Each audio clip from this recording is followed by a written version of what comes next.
To create an Arduino project number 11, which is Interact with Servo, we will need few materials. Here are the components. We will need jumper cables, male-to-male, micro servo, 10K potentiometer.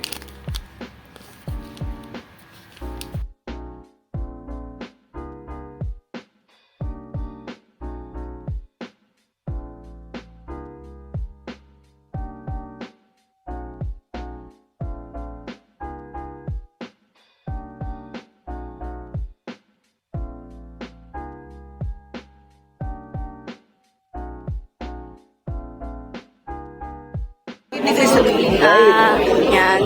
Right? Okay. Kapag, sige, ulit nga. Kapag tinurn mo siya sa right, ano mangyayari? Off siya. Pero once na tinurn siya sa left, mag-blink siya for security purposes, sabi ni Ryan. Okay na. Congrats. Oh, congrats. Oh, congrats.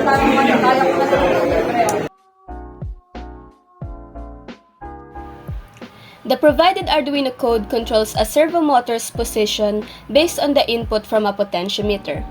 It also turns on an LED based on a certain threshold. We modified the code to add a little challenge. Here's a brief explanation of the code.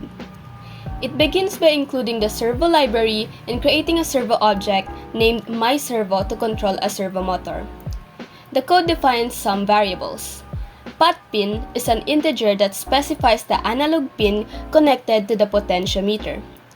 Val is an integer variable used to store the analog value read from the potentiometer. LED pin, an integer specifying the digital pin or pin 10 to which an LED is connected. In the setup function, it attaches the servo motor to pin 9 using myServo.attach9. It sets LED pin as an output to control the LED. In the loop function, it reads the analog value from the potentiometer connected to the pot pin using analog read pot pin and stores the result in val. It maps the val value, which is originally in the range 0 to 1023, to the servo's range 0 to 180 using the map function.